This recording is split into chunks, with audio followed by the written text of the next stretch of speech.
जय हिंद बच्चों, कैसे हैं आप सब। आशा करती हूँ आप सभी अच्छे से होंगे। तो आज हम क्लास 8 के विज्ञान को पढ़ेंगे। आप अपने चारों ओर बहुत सारे वस्तुओं को देखते होंगे। जब दिन का समय होता है उस समय आप अपने चारों ओर पेड़ पौधे, पंछियों को, किसी जंतु जानवर को, नदियों को, मैदान को, बहुत सारे घर, तो बहुत सारी चीजें आपको दिखाई देती होंगी। लेकिन वही सारी चीजें जब आप रात में देखेंगे तो आपको दिखाई नहीं देती है। तो ये दिन और रात में क्या अंतर हो जाता है?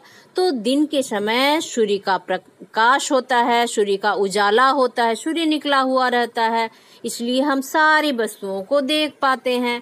लेकिन रात के समय सूर्य नहीं होता है। तो अंतर ये हो गया कि दिन के समय सूर्य होता है लेकिन रात के समय सूर्य नहीं होता है। तो सूर्य बहुत आवश्यक है, हम किसी वस्तु को देखें इसके लिए। और हमारे आँख भी बहुत आवश्यक हैं, क्योंकि हम आँख के बिना भी नहीं देख पाते हैं। तो आँख भी आवश्यक है और सूर्य का उजाला भी आवश्यक है। और जिनके आँख नहीं होते वे वस्तुओं को सुन सकते हैं, मतलब किसी आवाज को सुन सकते हैं, अनुभव कर सकते हैं, वस्तुओं को छूकर अनुभव कर सकते हैं, लेकिन वे देख नहीं पाते हैं।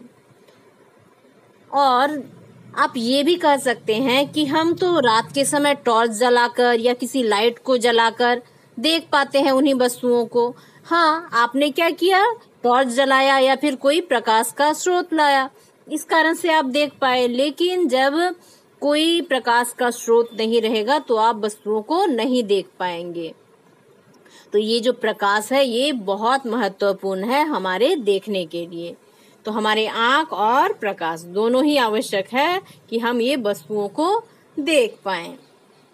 तो चलिए आज हम प्रकाश के बारे में इस पाठ में पढ़ेंगे। तो आज पाठ 9 को पढ़ते हैं। पाठ 9 में है प्रकाश, लाइट। तो हम इस संसार को अपनी ज्ञानेंद्रियों की सहायता से जानते एवं समझते हैं, और सभी ज्ञानेंद्रियों में दृष्टि एक महत्वपूर्ण ज्ञानेंद्रियां है। तो हमारी जो 5 ज्ञानेंद्रियां हैं उसमें जो दृष्टि है या हमारी जो आंखें हैं वो सबसे महत्वपूर्ण है, क्योंकि इसी की सहायता से हम वस्तुओं को देख पाते हैं और इसी की सहायता से हम अपने चारों ओर की विभिन्न चीजों को देखते हैं। तो दृष्टि के द्वारा ही हम पुस्तक में छपे हुए शब्दों तथा वाक्यों को पढ़ पाते हैं। तो हम अभी जो ये पुस्तक पढ़ रहे हैं, ये पाठ पढ़ रहे हैं, ये भी किसकी सहायता से पढ़ रहे हैं? अपनी आंखों की सहायता से। इसकी सहायता से ही आसपास स्थित सभी वस्तुओं को देख सकते हैं।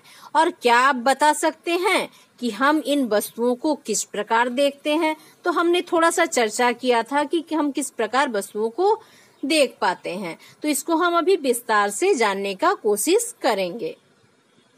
किस प्रकार वस्तुएं दृश्य बनती हैं? यद्यपि हम नेत्र से चारों ओर स्थित विभिन्न वस्तुओं को देखते हैं, परंतु अंधेरे में हम वस्तुओं को नहीं देख सकते हैं। वस्तुओं को देखने के लिए प्रकाश की भी आवश्यकता होती है। तो हम ये अनुभव कर सकते हैं कि जब हम दिन के समय उजाला रहता है उस समय हम सारी वस्तुओं को देख पाते हैं, लेकिन रात के अंधेरे में हम कुछ भी नहीं देख पाते हैं। तो ये चीज आप अपने कमरे में भी कर सकते हैं। कमरे के सारे दरवाजे खिड़की बंद कर दीजिए और कमरे में जो बल्ब जल रहा है उसको भी बंद कर दीजिए। फिर आप देखेंगे कि आपको कुछ भी दिखाई नहीं दे रहा है। फिर आप क्या करेंगे, खिड़की दरवाजे खोल देंगे, बल्ब को जला देंगे, तो आप देखेंगे कि आपको कमरे की सारी वस्तुएं फिर से दिखाई दे रही है। तो इस तरह क्या है कि प्रकाश बहुत आवश्यक है देखने के लिए। वस्तुओं को हम तभी देख सकते हैं जब स्वयं वस्तु से या उनसे परावर्तित होकर आने वाली प्रकाश की किरणें हमारी नेत्रों में प्रवेश करती है। तो किसी वस्तु को हम तभी देख सकते हैं कि जब वस्तु से प्रकाश निकले या फिर प्रकाश का जो स्रोत है उससे प्रकाश निकले और वस्तु से टकराकर हमारे आंखों में वापस आए। तो ये 2 स्थितियों में हम वस्तुओं को देख पाते हैं। अतः प्रकाश से जो वस्तुएं हैं वो दृश्य बनती है और प्रकाश की किरणें जिन प्रकाशित वस्तुओं से आती है अथवा जिन वस्तुओं से परावर्तित होकर हमारे नेत्रों में प्रवेश करती है उन्हें ही हम देख पाते हैं। तो देखने के लिए क्या आवश्यक है कि उस वस्तु जिसे हम देख रहे हैं वहां से प्रकाश निकले या फिर किसी प्रकाश स्रोत से प्रकाश निकले और उस वस्तु से टकराकर हमारे आंखों में वापस आए।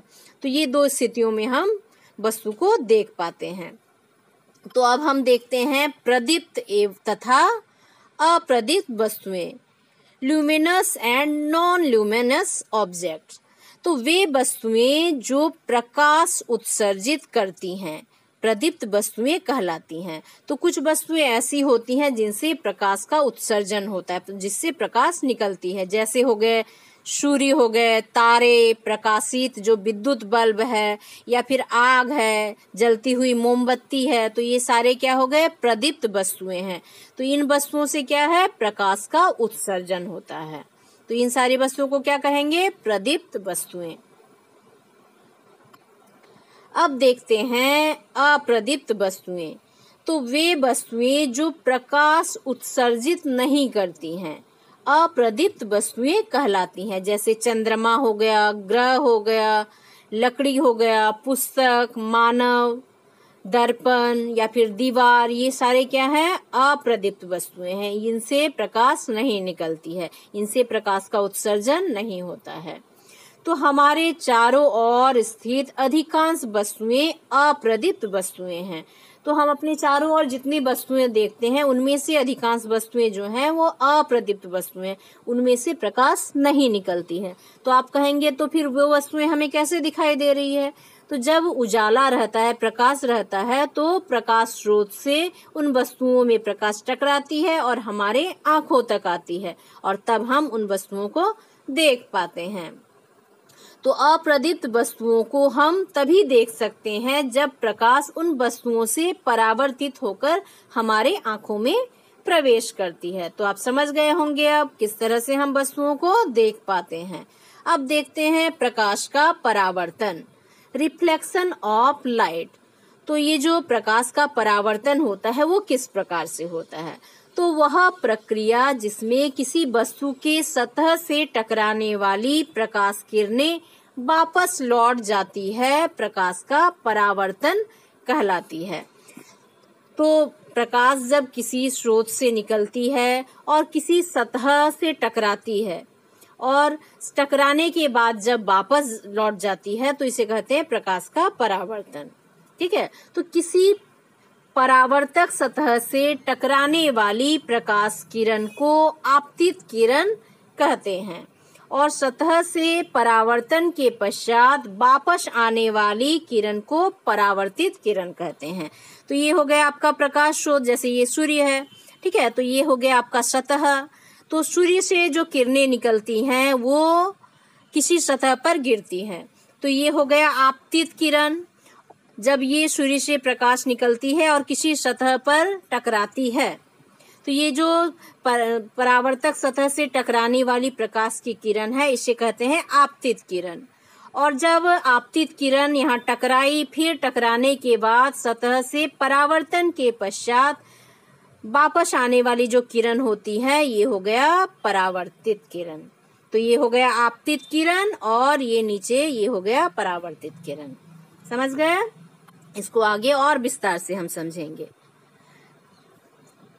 प्रकाश किरण का अस्तित्व एक आदर्शीकरण है और वास्तव में हमें सूर्य का एक संकीर्ण किरण पुंज प्राप्त होता है जो अनेक किरणों से मिलकर बना होता है और सरलता के लिए हम प्रकाश के संकीर्ण किरण पुंज को प्रकाश किरण कहते हैं। अब हम इसको और विस्तार से जानेंगे क्रियाकलाप 1 में। तो देखिए क्रियाकलाप 1, समतल दर्पण से प्रकाश के परावर्तन का अध्ययन, study of reflection from a plane mirror. तो एक प्लेन मिरर में किस तरह से रिफ्लेक्शन होता है उसका अध्ययन हम यहाँ करेंगे। एक समतल दर्पण MM1 लीजिए तथा इसे एक समतल सतह के ऊपर रखें, कागज पर रखिए। तो नीचे एक कागज लेंगे, उसके ऊपर आप समतल दर्पण को रखेंगे। तो जो आप समतल दर्पण रखेंगे वो होगा MM1 और उसके नीचे एक कागज रखेंगे। दर्पण को इस प्रकार रखिए कि परावर्तन सतह बाईं ओर हो। तो जो परावर्तन सतह होगा वो बाईं ओर हो, इस तरह से रखना है। अब दर्पण की अवस्था को रेखांकित कीजिए। तो अभी हम दर्पण को देखते हैं। देखिए यहाँ पर जो दर्पण है वो है MM1। ये क्या है, यहाँ M है, ये M1 है, ये दर्पण है, पीछे आपका कागज रखा हुआ है। तो प्रकाश आती है, ठीक है।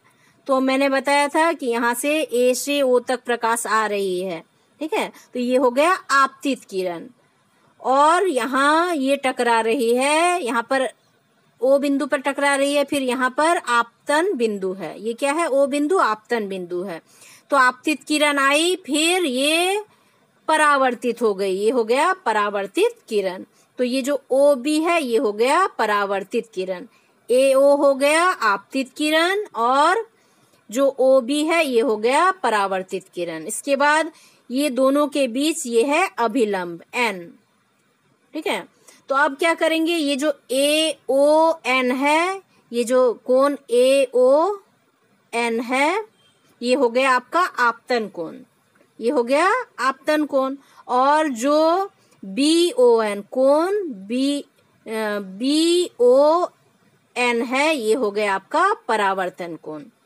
तो ये जो आपतन कोण है और ये परावर्तन कोण है, जब इसको मापेंगे तो देखेंगे कि दोनों ही बराबर है, ठीक है। तो ये आपने देखा। तो फिर और एक बार बता देती हूँ, ये हो गया आपका समतल दर्पण MM1, इसको MM1 ले लिया, ये ऊपर वाला है M और नीचे M1। अब प्रकाश किरण आ रही है यहाँ से, ये AO क्या हो गया, आपतित किरण होगा, ये टकराई आपतन बिंदु पर, ये O हो गया आपतन बिंदु। उसके बाद टकराने के बाद ये वापस लौट जाती है, ये हो गया परावर्तित किरण। जो O से यहाँ B तक है ये हो गया परावर्तित किरण, O से B तक हो गया परावर्तित किरण। OA हो गया आपतित किरण और ये O से B तक हो गया परावर्तित किरण और ये इसके बीच में है ON अभिलंब। और ये जो आपतित किरण और अभिलंब है इसके बीच जो कोण बनता है ये हो गया आपतन कोण और परावर्तित किरण और अभिलंब के बीच जो कोण बनता है ये हो गया परावर्तन कोण। तो अब इसके बारे में थोड़ा देख लेते हैं। तो आपतन कोण और परावर्तन कोण क्या हमने समझा। अब प्रकाश स्रोत से आती प्रकाश किरण AO समतल दर्पण के बिंदु O से टकराती है तथा OB की दिशा में वापस लौट जाती है। AO क्या हो गया, AO हो गया आपतित किरण और जो OB है वो हो गया परावर्तित किरण। तो O बिंदु को कागज पर अंकित कीजिए तथा AO तथा OB को कागज पर रेखांकित कीजिए। O बिंदु पर ON अभिलंब डालिए, जैसा आपने चित्र में देखा। तो AO आपतित किरण है तथा OB परावर्तित किरण है और MM1 परावर्तक सतह है तथा बिंदु O आपतन बिंदु है। तो यहाँ पर कोण AON को I जो आपतन कोण है और कोण BON को R परावर्तन कोण से दर्शाया गया है, ठीक है, निरूपित किया गया। जैसे यहाँ चित्र में दिख रहा है, ये जो आपतन कोण है उसको I दिखाया गया है और ये परावर्तन कोण को R दिखाया गया है, ठीक है। इसके बाद देखिए, तो चित्र में जो दिखाया गया है, आपतित किरण AO और परावर्तित किरण OB तथा आपतन बिंदु O पर अभिलंब ON एक ही समतल सतह पर स्थित है। तो जो तीनों है AO, OB और ON एक ही समतल सतह पर स्थित है। तो कोण AON तथा कोण BON को मापिए। तो दोनों कोण को मापेंगे तो दोनों कोण क्या होगा, बराबर होगा। ये आपका A है, ये O है, ये B है और ये N है। तो जो कोण AON ये कोण क्या हो जाएगा, आपतन कोण और ये जो BON है ये हो गया परावर्तन कोण और दोनों कोण क्या होगा, बराबर होगा। जब आप इसको मापेंगे तो देखेंगे कि दोनों बराबर है। अब आपतित किरण तथा आपतन बिंदु पर अभिलंब के बीच के कोण को क्या कहते हैं? आपतन कोण कहते हैं। और परावर्तित किरण तथा आपतन बिंदु पर अभिलंब के बीच के कोण को परावर्तन कोण कहते हैं। तो ये हो गया आपका आपतन कोण और ये हो गया आपका परावर्तन कोण। ठीक है। तो जिस सतह से परावर्तन होता है उसे परावर्तक सतह कहते हैं। तो जहां से परावर्तन होता है वो हो गया परावर्तक सतह। अब देखते हैं परावर्तन के नियम। तो ये पहला नियम, आपतित किरण, परावर्तित किरण तथा आपतन बिंदु पर अभिलंब सभी एक ही समतल में होते हैं। तो ये सारे क्या होते हैं? एक ही समतल में होते हैं। दूसरा है कि आपतन कोण तथा परावर्तन कोण हमेशा बराबर होता है। तो आपतन कोण बराबर परावर्तन कोण है। तो कोण I बराबर कोण R। तो कोण I बराबर कोण R। तो ये I कोण है और ये R कोण है, तो दोनों बराबर होंगे। जब प्रकाश किरण समतल दर्पण पर लंबवत दिशा में आपतित होता है तो आपतन कोण तथा परावर्तन कोण दोनों का मान 0 होता है। तो जब प्रकाश किरण समतल दर्पण पर लंबवत दिशा में आपतित होता है तो जो आपतन कोण होता है और परावर्तन कोण होता है दोनों का मान 0 होता है। तो कोई प्रकाश स्रोत से कोई प्रकाश की किरण आ रही है और उसके बाद फिर उसी दिशा में वापस आ जा रही है, तो इस स्थिति में क्या होगा? आपतन कोण और परावर्तन कोण दोनों ही 0 होगा, क्योंकि वो एक ही में आ रही है और एक ही दिशा में वापस आ जा रही है, मतलब एक ही रेखा में होगा। तो क्या होगा? उसके बीच कोई कोण नहीं बन रहा है, तो ये क्या हो जाएगा? 0 हो जाएगा। क्योंकि प्रकाश की किरणें उसी रेखा पर परावर्तन के पश्चात वापस लौट जाती है। तो आपतन जिस रेखा से होता है तो उसी रेखा में परावर्तन भी हो जाता है, जिसके कारण कोण नहीं बनती और दोनों के कोण का मान क्या हो जाता है? 0 हो जाता है। जब आपतन कोण का मान परिवर्तित किया जाता है तो परावर्तन कोण का मान भी परिवर्तित होता है। तो जब आपतन कोण का मान बदलेगा तो परावर्तन कोण का मान भी बदलेगा। तो अब हम देखते हैं क्रियाकलाप 2। ड्राइंग बोर्ड पर एक सफेद कागज की शीट लेंगे। तो एक कागज का शीट ले लेंगे ड्राइंग बोर्ड पर, एक काले गत्ते का टुकड़ा लीजिए तथा उसमें एक पतला छिद्र बनाइए। तो एक काले गत्ते को लेंगे और उसमें एक पतला सा छिद्र बना देंगे, छेद बना देंगे, और काले गत्ते को शीट के लंबवत रखिए। जो काला गत्ता है उसको शीट का लंबवत रखना है और गत्ते के छिद्र पर टॉर्च की सहायता से प्रकाश डालिए। तो जो गत्ता का छिद्र है उसमें टॉर्च का प्रकाश डालेंगे तो उससे जो छिद्र से होकर प्रकाश पार होगा। तो टॉर्च के थोड़े समायोजन के पश्चात गत्ते के दूसरी ओर कागज के शीट के अनुदिश प्रकाश का एक किरण देखिए। तो एक किरण निकलेगा जो गत्ते का जो छेद है उससे होकर पार होकर जाएगा। तो प्रकाश किरण के गमन पथ के सामने एक समतल दर्पण रखिए। तो एक समतल दर्पण रख लेंगे तो क्या दर्पण से प्रकाश वापस लौटता दिखाई देता है? तो देखिए, जैसे हमने आपतन कोण परावर्तन कोण जाना था ना, तो देखिए काला गत्ता लिया है, उसमें एक छिद्र किया है और दूसरी तरफ से हम इसमें प्रकाश डाल रहे हैं। तो यहाँ से जो प्रकाश एक छोटा सा किरण निकल रहा है और ये जो दर्पण है, समतल दर्पण है, इस पर गिर रहा है। इसके बाद आप देखेंगे कि क्या हो रहा है, ये जो आपतित किरण है फिर यहाँ पर परावर्तित हो जा रही है। ठीक है, जैसा आपने देखा था कि जब आपतित कोण किसी सतह पर जाती है तो फिर वहां से टकराकर वापस लौटती है। ये हो गया परावर्तित किरण और ये हो गया आपतित किरण। ठीक है, आपतित किरण फिर परावर्तित किरण और यहाँ अभिलंब। तो इस तरह आप पहले भी इसको समझ चुके थे, तो इसको आपने यहाँ प्रैक्टिकली देख लिया। अब देखते हैं क्रियाकलाप 3 को।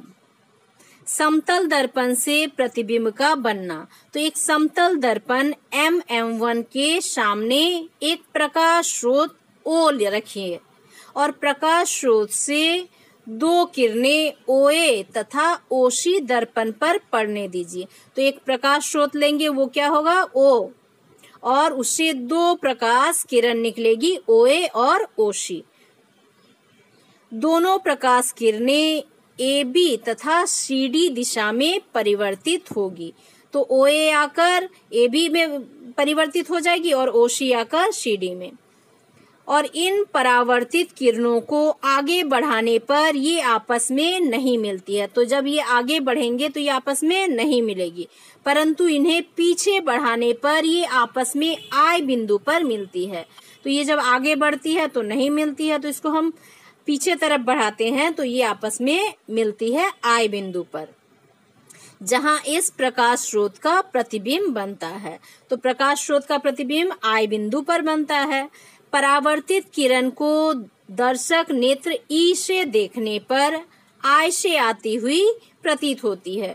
तो जब आंख जो है E को आंख मान लिया गया है, तो E से जब देखा जाता है तो प्रकाश जो है लगता है कि वो I से आ रही है। O से जो प्रकाश आ रही है उसका प्रतिबिंब I में बन रहा है, इसलिए आंख से ऐसा लगता है कि जो प्रकाश का पुंज आ रहा है वो I से आ रहा है। चूंकि प्रकाश किरण परावर्तन के पश्चात वास्तव में I बिंदु पर नहीं मिलती है, अतः I बिंदु पर बिंदु O का आभासी प्रतिबिंब बनता है। तो वहां I पर क्या बनता है? आभासी प्रतिबिंब। लेकिन प्रकाश कहाँ से आ रही है? O से आ रही है। तो इतनी बातें जो आपने अभी सुनी, तो इसको हम देखते हैं। देखिए इस चित्र में देखते हैं तो यहाँ क्या हो रहा है। इसमें आप देखेंगे कि ये जो समतल दर्पण है, ये क्या है? समतल दर्पण है। और प्रकाश कहाँ से आ रही है? ये O बिंदु से आ रही है। तो ये आपतित किरण आई OA, फिर ये कहाँ परावर्तित हो गई? AB में परावर्तित हो गई। फिर एक प्रकाश किरण आई आपतित किरण, ये OC आई और ये परावर्तित हो गई CD। तो जब ये AB और CD को आगे बढ़ाएंगे तो ये कहीं नहीं मिलेगी, सीधा समांतर आगे बढ़ जाएगी। इसलिए इसको जब हम पीछे तरफ मिलाएंगे तो ये मिलेगी I बिंदु पर। ये क्या बनेगी? I बिंदु पर मिलेगी। तो ये जो O है इसका प्रतिबिंब कहाँ बन रहा है? यहाँ I पर बन रहा है। मतलब जब यहाँ नेत्र से देखेंगे तो लगेगा कि ये जो प्रकाश है ये I से आ रहा है, लेकिन प्रकाश कहाँ से आ रहा है? O से आ रहा है। लेकिन कैसा प्रतीत होगा कि आंख से जब हम यहाँ से देखेंगे तो लगेगा कि ये प्रकाश I से आ रहा है। मतलब O का जो प्रतिबिंब है यहाँ पर I बिंदु पर बन रहा है। समझ गए? तो समतल दर्पण से प्रतिबिंब का बनना यहाँ दिखाया गया है। अब हम देखते हैं दो तरह के परावर्तन। तो नियमित तथा विसरित परावर्तन। तो समानांतर प्रकाश किरणें किसी समतल परावर्तक सतह से परावर्तन के पश्चात भी समानांतर रहती है और इस प्रकार के परावर्तन को नियमित परावर्तन कहते हैं। तो इस प्रकार का परावर्तन समतल तथा चिकने परावर्तक सतह से होता है। तो ये जो नियमित परावर्तन होता है तो इसको हम यहाँ देखते हैं। देखिए ये जो सतह है ये क्या है? समतल है, जिसके कारण जो आपतित किरण है और जो परावर्तित किरण है, देखिए यहाँ पर कैसे दिख रहा है। जो आपतित किरण है ये क्या है? एक दूसरे के समानांतर है। तो ये जो परावर्तित किरण है ये भी एक दूसरे के समानांतर हो रही है। तो ये कब किस स्थिति में होता है? जब ये जो परावर्तक सतह है ये समतल होगा, तब ये जो परावर्तन है ये नियमित होगा, मतलब एक जैसा होगा, एक दूसरे के समानांतर होगा। तो इस तरह के परावर्तन को कहते हैं नियमित परावर्तन। तो इसके लिए क्या शर्त है कि जो परावर्तक सतह है वो समतल होना चाहिए, समान होना चाहिए। तो जब समानांतर प्रकाश किरणें किसी परावर्तक सतह से परावर्तन के पश्चात समानांतर नहीं रहती है तो इस प्रकार के जो परावर्तन होते हैं उसको विसरित परावर्तन कहते हैं। और इस प्रकार का जो परावर्तन है वो असमतल तथा रुखड़े जो परावर्तक सतह हैं उससे होता है। तो आप अब समझ सकते हैं कि जूता पर पॉलिश करने से वे क्यों चमकते हैं। तो जूता जब पॉलिश हो जाता तब क्या होता है? उसमें चमक आ जाती है, क्योंकि वो समान हो जाते हैं पॉलिश करने के पश्चात। उसमें जो लाइट पड़ता है तो उसमें परावर्तन भी एक समान होता है, जिसके कारण वो चमकीला दिखाई देता है।